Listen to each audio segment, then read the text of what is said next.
Nure Media, ahabbu an-nas ila Allah anfa'uhum lin-nas. Innal hamdalillah nahmaduhu wa nasta'inuhu wa nastaghfiruhu wa nastahdihi wa na'udhu billahi min shururi anfusina wa sayyiati a'malina. Man yahdihillahu fala mudilla lahu wa man yudlil fala hadiya lahu. Wa ashhadu an la ilaha illa Allah wahdahu la sharika lahu wa ashhadu anna sayyidana wa nabiyyana Muhammadan abduhu wa rasuluhu sallallahu alayhi wa ala alihi wa ashabihi wa man tamassaka bi sunnatihi ila yawmiddin wa sallama tasliman kathira. Ma ba'd. Shukuru Allah subhanahu wa ta'ala, Mola mkarimu mwingi wa rehema, ya ambaye tunamwabudu, tunamuhimidi, tunamtegemea kila kitu Mola wetu, na kwake twajilinda na maovu ya nafsi zetu na matendo yetu. Aliongozwa naye, hakuna yeyote katika viumbe wezaye kumpotosha, na yeyote aliyeamua katika viumbe wake Allah kukiuka kunako sheria yake, naye akamwacha katika upotovu wake, hakuna yeyote anayeweza kumwokoa wala kumuongoza. Tutafaulu duniani na akhera pale ambapo tutaishi tukiwa tuko Waislamu wa kweli, undani wetu ukafanana na uwinje wetu, tukafikia kuondoka dunia tukiamini na kuitakidi kwamba hakuna pasaye kuabudiwa kwa haki na kweli isipokuwa Mungu, tukimtegemea, tukimtii, na tunapoteleza tukimtaka msaada na tukimtaka msamaha, tukafikia kufa tukimzania Mola wetu vizuri. Hapo ndio tunafaulu na kesho, nikimaanisha kuanzia kaburini mpaka mbele yake Allah, hiyo siku ya mwisho. Leo tunajaribu kwenda kidogo kasi tuweze kusoma faida mbili. Bab at-tawadhu wa hifdhu al-janah lilmu'minin, faida ya 83. Insha Allah tuanzie hapo alafu tusome na inayofuata. Naam,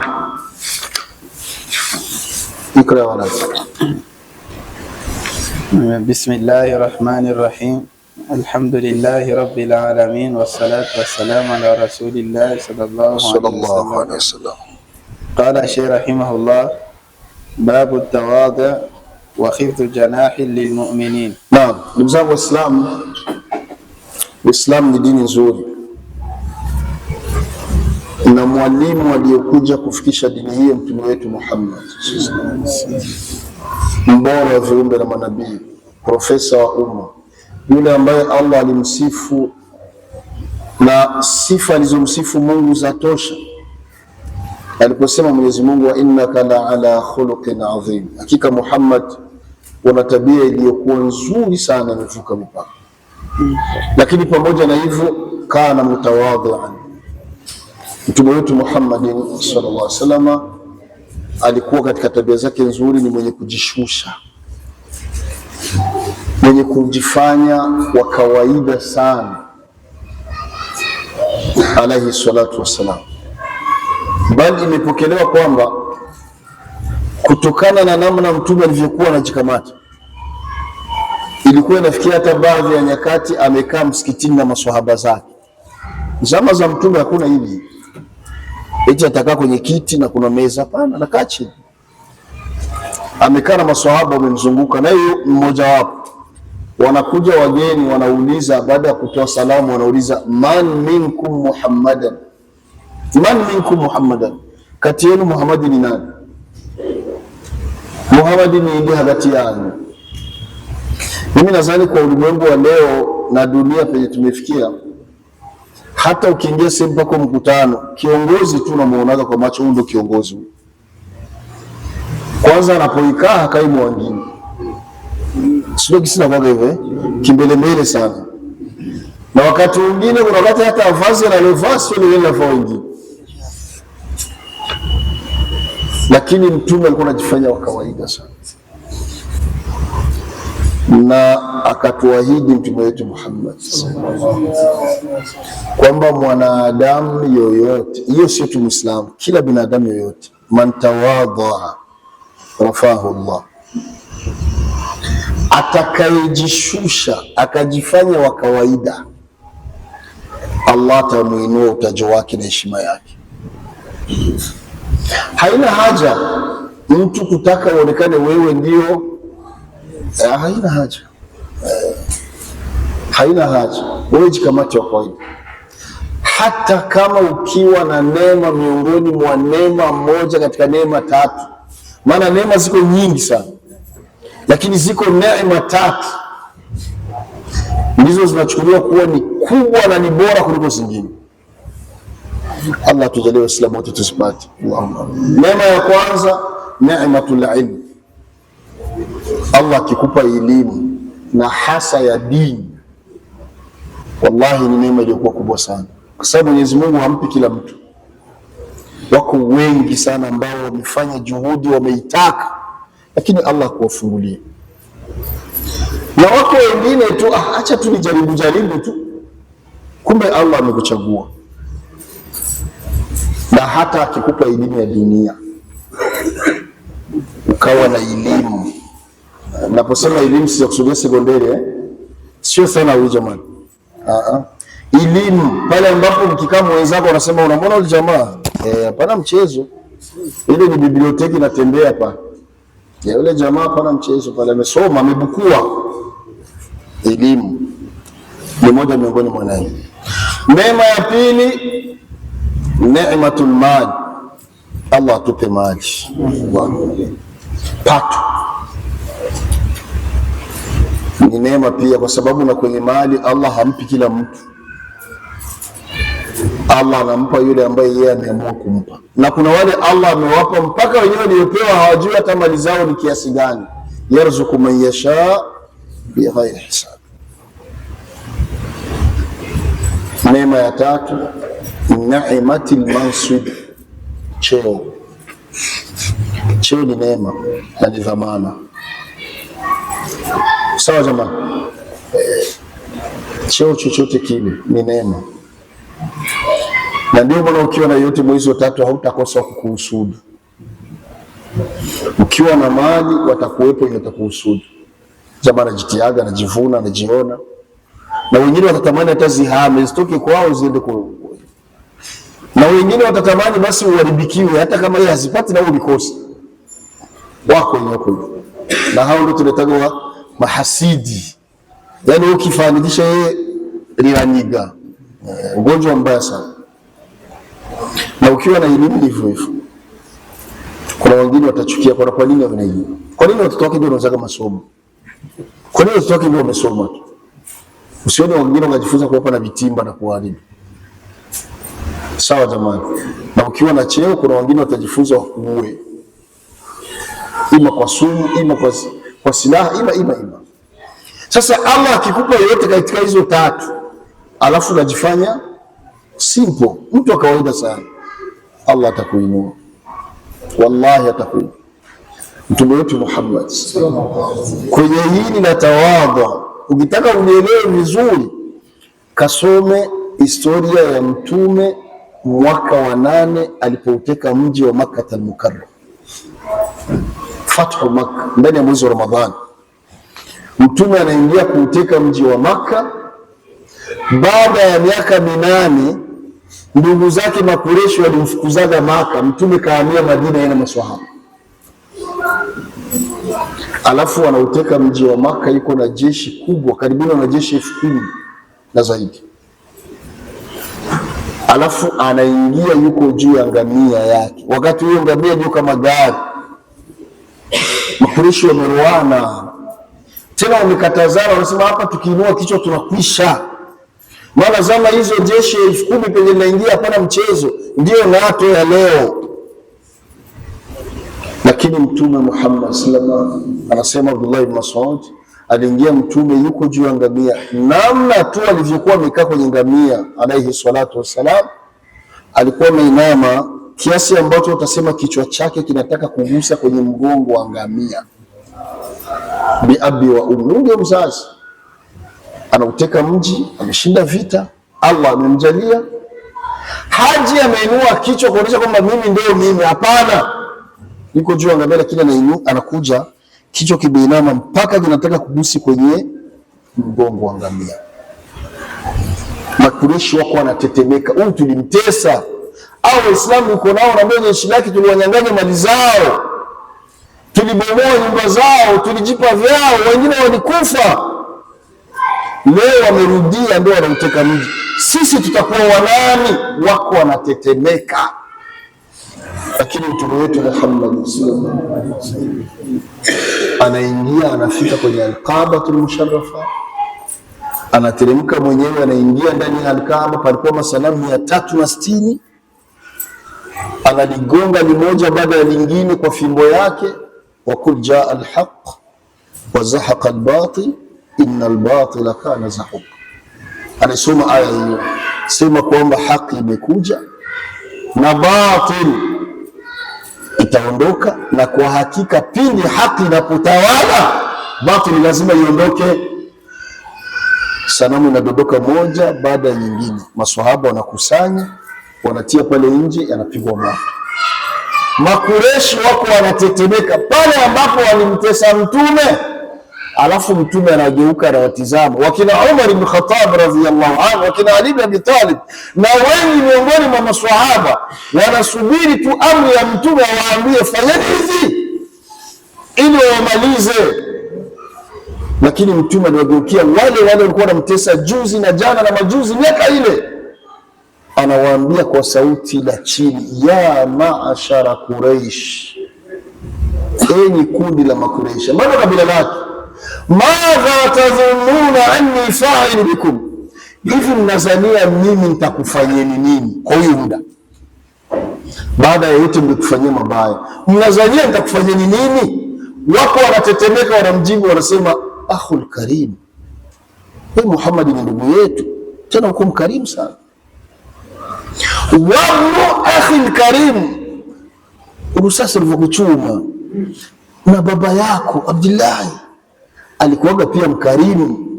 Majibu mafupi, hivi mnazania nitakufanyeni nini? Wewe ndugu yetu mkarimu na baba yako walikuwa ni mkarimu. Yaani kwa lugha nyingine utatuonesha ukarimu, kwa sababu mkarimu hafanyi isipokuwa nini? Isipokuwa ukarimu. Mtume Muhammad bi abi wa ummi akawaambia idhhabu fa antum tulaqa ay ahrar. Akaba idhhabu, nendeni kabisa, mko huru kuanzia leo, mko huru, hakuna hata mmoja katika jeshi langu atawagusa, mko huru. Yaani kwa lugha nyingine, mkitaka kuingia kwenye dini ambayo ni Uislamu ingieni, na mkitaka kubakia kwenye dini yenu ya ushirikina bakieni, na bakieni mwa nyumba yenu, fanyeni biashara zenu, jisikieni huru. Watu wakapungua, watu tunajua tunafungwa, tunauawa, tunalipizwa, kumbe tuko huru. Wakaanza kutoka baadhi ya watu, lakini wanatoka wanaenda wanaongea, kila mmoja anamuongelesha mwenzake, huyu jamaa sio mtu kawaida huyu. Kama ingekuwa ndio wewe ungefanya, ingekuwa ndio Muhammad na wale tunafanyiaga, alafu leo Mungu amekuwezesha wewe. Mtu anajibu kwa mimi ningemaliza, au jamaa na roho peke yake huyo. Sifa kama sifa hizo, wallahi hiyo ilikuwa ni sababu ya wengi miongoni mwao kurejea. Kila wakifika kule, mtu anachukua nani kena, watoto wanakuja, akifika kwa Muhammad, ashhadu an la ilaha illa Allah wa annaka rasulullah. Kujishusha kuliwafanya wengi wakaingia katika dini ya Allah subhanahu wa ta'ala. Na Allah hakuchelewa, kwenye masiku yale mtume yuko Maka, ndio kateremka suratul Nasr, idha jaa nasrullahi wal fath, pindi ambapo nusra ya Allah itakuja, wal fath, na kuteka mji wa Maka, ay fathu Maka, wa ra'aita an-nas, kisha ukawaona watu, yadkhuluna fi dinillahi afwaj, ay jamaat, ukawaona watu wanaingia katika dini ya Allah ya Uislamu afwajan, ay makundi kwa makundi. Ukaona hizo hali, Mungu anamtaarifu mtume, anamwambia fasabbih bihamdi rabbik wastaghfir, mtakase Mola wako sana na umtake msamaha. Kwa lugha nyingine, unakaribia kufa misio kwa complete, kazi tuliyokutuma inakuwa inafika kingoni. Kwa hiyo mtakase Mola wako na umtake nini? Msamaha, innahu kana tawwab, hakika yeye Mola wako ni mwingi wa kusamehe. Na ndio ilikuwa hivyo. Mtume ameteka mji wa Maka mwezi wa Ramadhani, na mwezi wa Ramadhani ni mwezi wa 9 wa mwaka wa 8 wa Kiislamu. Kisha mtume akaishi mwaka wa 8 na mwaka wa 9, hija ikafaradhishwa. Mwaka wa 9 mtume hakwenda kuhiji, akamtuma Abubakar aongoze mahujaji. Kisha mwaka unaofuata ambao ni mwaka wa 10 na ndio hija ya pili, Mtume akaiongoza hija peke yake. Kisha mwaka wa 11 mwezi wa 3 wa Rabiul Awwal, siku ya Jumatatu tarehe 12, muda wa duha ambao ni meta avamidi, asubuhi, akafishwa mtume wetu Muhammad. Yaani ukisabia utakuta kama aliishi tu kama miaka 2 na siku chache akajoa, kwa sababu ameshamaliza kazi aliyopewa na Allah subhanahu wa ta'ala. Ndugu zangu, babu tawadhu, mlango kufanya nini? Wa kujishusha, kama hata mtu kawaida. Wa khifu janaba lilmu'minin, alafu katika Uislamu wachukulie kwa huruma na utu. Uislamu ni Muislamu tu, hata ukiwa uko bosi, hata ukiwa uko na cheo, akija Muislamu hata kama amevaa ya kuchanika kwa sababu ya hali duni au amevaa chafu, muoneshe kama ni normal, kawaida. Najua kuna watu wanapokuja kuwapa wengine lift gari zao juu watachafua. Hamjaona tu kama umevaa hizo au gari yangu wengine wapo. Na kuna mwingine anashindwa kusali msikitini kwa sababu anasema tapini chafu. Si wapo? Kwa nini usilete mpya wewe? Hizi tapiza msikiti fulani ukisali ukisujudu zinatoa nini? Si ukanunua saa mpya utuletee. Dawa ni kukimbia. Na mbaya zaidi, wako wengi wanasali barabara ya 9 na 28. Nadhani kuna msikiti bado. Wako wengi sana wanasali. Wengi sana. Alhamdulillah. Lakini kaongee nao, kwa nini ndio kusalia pale? Baadhi mimi nishaongea nao. Sijasema msiende, msije mkanisonganisha na ndugu yangu Sheikh Katamara, hapana. Lakini sababu kwa ndio Sheikh, ni msikiti hakuna fisabilillah. Hakuna sanduku. Hizi vurugu za sanduku hamna. Yaani mtu anakwambia vurugu. Wallahi ingelijoka ile kwa maslahi yenu ni msingeita vurugu. Yaani watu wanaambia tunaenda kusali pale juu, hakuna kuchangisha, hakuna fungu. Ndio maana tunaenda. Sawa. Wewe vumilia tu, uchangishe juu kaburini, utachangishwa na mtu. Tena utaishi miaka mingi. Tujitahidi sana tujishushe kwa ajili ya Allah, tuwapende Waislamu wenzetu, tuwapende binadamu, na haswatan almu'minun, Waislamu. Muislamu ni ndugu ya Muislamu. Tutakaposhikamana, tutakapokuwa letu moja, hapo ndio tukimwomba Allah subhanahu wa ta'ala akatunusuru. Yadullahi ma'al jamaa, nusra yake Allah ni pale tutakapokuwa kitu kimoja. Naam. Mata takunu sunna afdala min al-faridha? Naam, swali nzuri sana. Ni wakati gani sunna inakuwa ni bora kuliko faradhi? Maana tumefunzwa na tunaelewa Waislamu wote kwamba ibada yoyote ikiwa ni ya faradhi ina malipo makubwa na ni bora kuliko ya sunna. Hiyo ndio asli, hiyo haipingiki. Sawa, sala ya dhuhuri ni bora kuliko kablia na baadia, na ni bora kuliko sala ya usiku. Nadhani hakuna mtatabisha hapo. Ndio asli. Lakini ni wakati gani? Ni wakati gani sunna inakuwa ni bora kuliko faradhi? Ziko nyakati ambazo sunna ni bora kuliko faradhi. Naam, acha tusome. Lakini ili usiende mbali, wakati wowote wewe utatekeleza sunna na kutekeleza kwako sunna kukamfanya mwenzako atekeleze faradhi, ile sunna inakuwa ni bora kuliko faradhi. Sio kama naeleweka?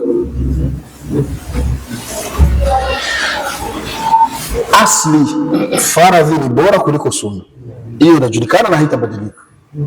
Lakini kuna nyakati mtu hawezi kutekeleza faradhi kama sunna haikutangulia. Mfano, kujibu salamu inapotolewa, kuijibia ni faradhi. Nadhani hicho kinajulikana. Kuijibu wa alaikumus salam, wa alaikumus salam wa rahmatullah, wa alaikumus salam wa rahmatullahi wa barakatuh ni faradhi. Yani ni wajibu. Kama ukujibu unapata nini? Nani atatupa dalili? Maana kwenye dini ni dalili Maana maitika tu. Nani atatupa dalili? Ad-dalil, na fahayyu bi ahsana minha au rudduha inna Allaha kana ala kulli shay'in hasiba. Suratul Nisa Allah anasema hivi, fa idha huyitum bitahiyya, pindi mtakapotolewa salamu. Mungu anatoa amri sasa, fahayyu, irejesheni, ijibuni, bi ahsana minha, vizuri zaidi. Vizuri zaidi maana yake nini? Imetoka moja ijibu, au imetoka moja ijibu mara mbili. Assalamu alaykum moja, wanasema wa alaykumus salam wa rahmatullahi wa barakatuh, au wa alaykumus salam wa rahmatullah, fahayyu bi ahsan. Mungu anasema au ruduha, au muijibu kama ilivyo toka, yani moja kwa moja. Assalamu alaykum wa alaykumus salam. Mungu anamalizia anasema inna Allaha, kwa hakika Mwenyezi Mungu, kana ala kulli shay'in hasiba, kila mnachokifanya anakuhesabieni kwacho. Kwa hiyo mahali shahidi, fasi ya preve ya ushahidi hapo unasema fahayyu, irejesheni, ijibuni. Kwa hiyo kujibu salamu ni wajib, ni obligatoire. Lakini nakuja swali, utajibu salamu kwa maana utatekeleza faradhi, utajibu salamu kabla haijatoka? Haiwezekani, hata kiakili haiji. Kwa hiyo ili ijibiwe ni lazima utekeleze sunna ya kufanya nini?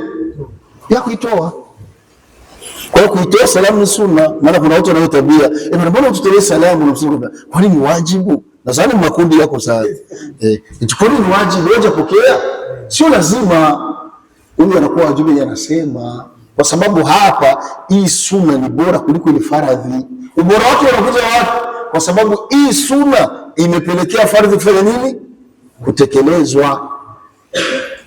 Nimeeleweka nani atatupa mfano mwingine wa sunna kuwa ni bora kuliko faradhi? Mungu tatuweke kundi la Israeli tu.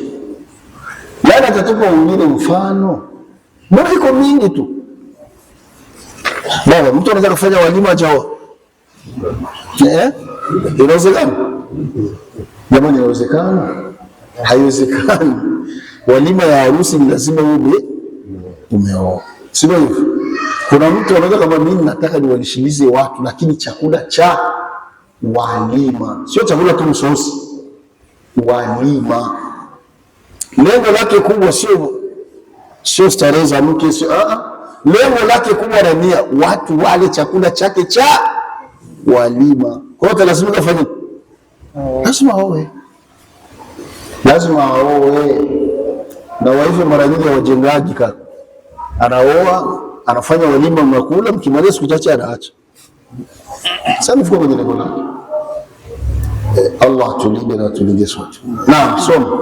An Anas radhiyallahu anhu, mtumishi wa Mtume Muhammad Anas bin Malik radhiyallahu anhu anasema ni annahu marra ala sibyan. Naam, Anas bin Malik ni mmoja miongoni mwa maswahaba waliishi miaka mingi, waliishi muda mrefu. Inasemekana kwamba alikufa kwa miaka zaidi ya 90 kwenye umri wake. Hata ilifikia kwenye miaka alikuwa hafungi tena Ramadhani, alikuwa anatoa fidia ya kibaba kwa sababu ya uzee, hana tena nguvu ya kuweza kuvumilia somo. Sasa lakini kwa sababu alisoma kwa Mtume miaka 10, anamtumikia Mtume wani, alisoma mengi zaidi ya wale walikuwa wanapokea tu darasa msikitini. Wanasema hawa matabiina waliomuona walifidika vingi kutokana kwake. Sababu ya hadithi Anas bin Malik radhiyallahu anhu anasema annahu marra ala subyan, alipita kwenye miji ya Madina tena mtu mzima, akawakuta watoto subyan, watoto wadogo ambao wajabale wako zao wanacheza barabarani kama jinsi watoto wanacheza barabarani.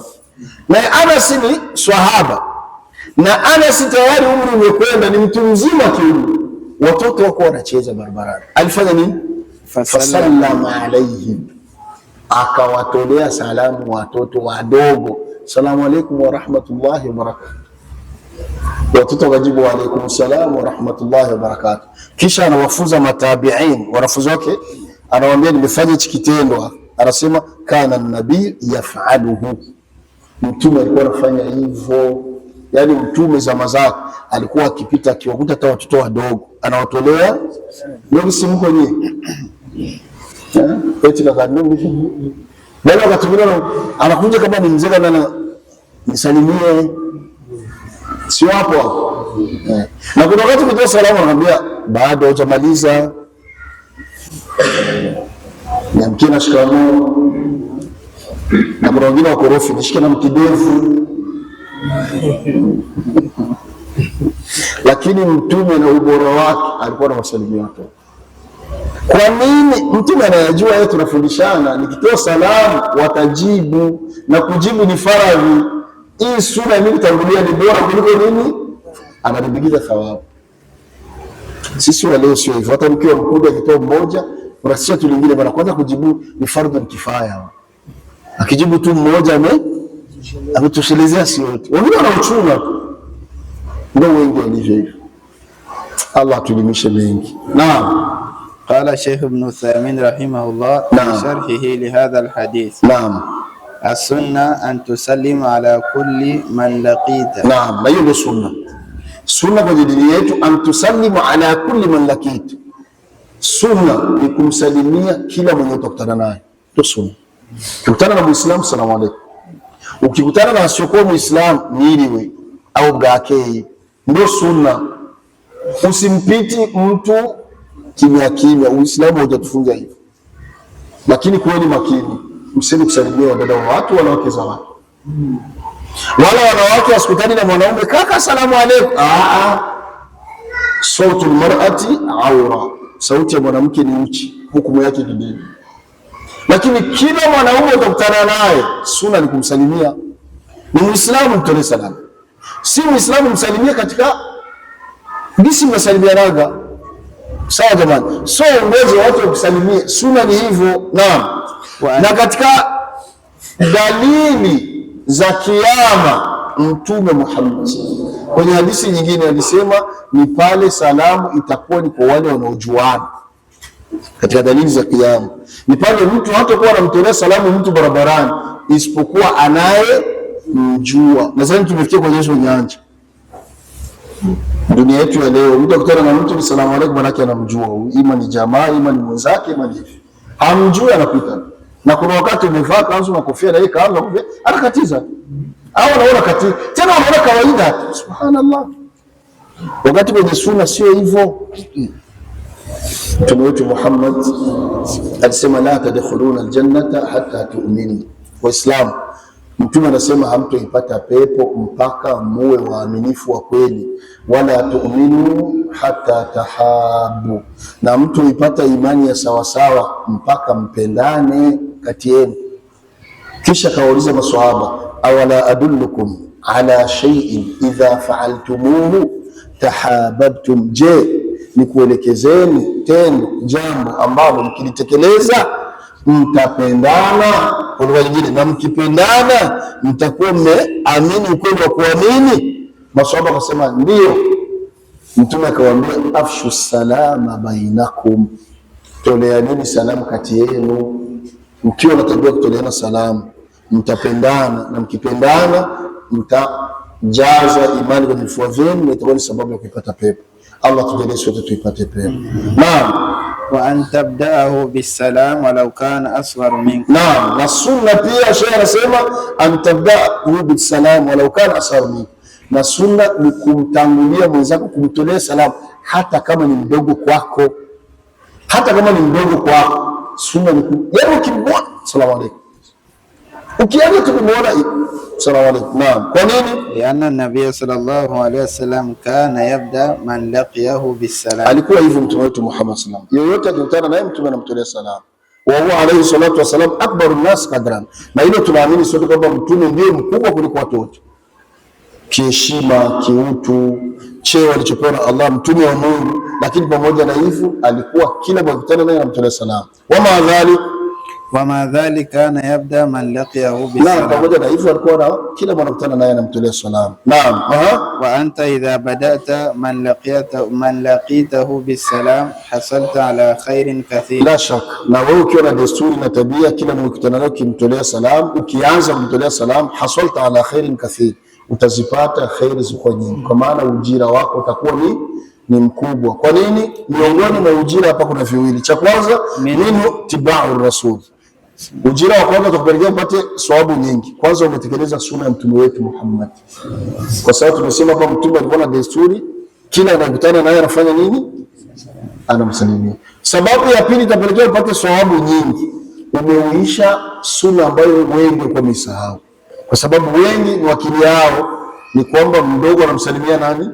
Mkubwa. Sasa wewe unawahimiza watu kwamba sio tu hilo, hata mkubwa pia anatakiwa amsalimie mdogo au yeyote atakayekutana naye. Kwa hiyo hizo sababu mbili, kufuata mwenendo wa Mtume na kukumbusha kuisha sunna iliyokuwa mansia, ilikuwa imesaulika, inakupelekea upate ujira uliokuwa mkubwa. Naam, wa minhu annaka takunu sababan linashri hadhihi sunna, bila shaka. Na ukizoeleka hivyo hapata kosa ile atakuingia na wewe, na ndio maana hasa ukiwa na mtoto, ukiwa na vijana ambao unashirikiana mara nyingi, jitahidi unatekeleza mambo kama haya, kwa sababu unasoma kwako pia kwamba na mzee anafanyaga hivi, katabaki sawa jamani.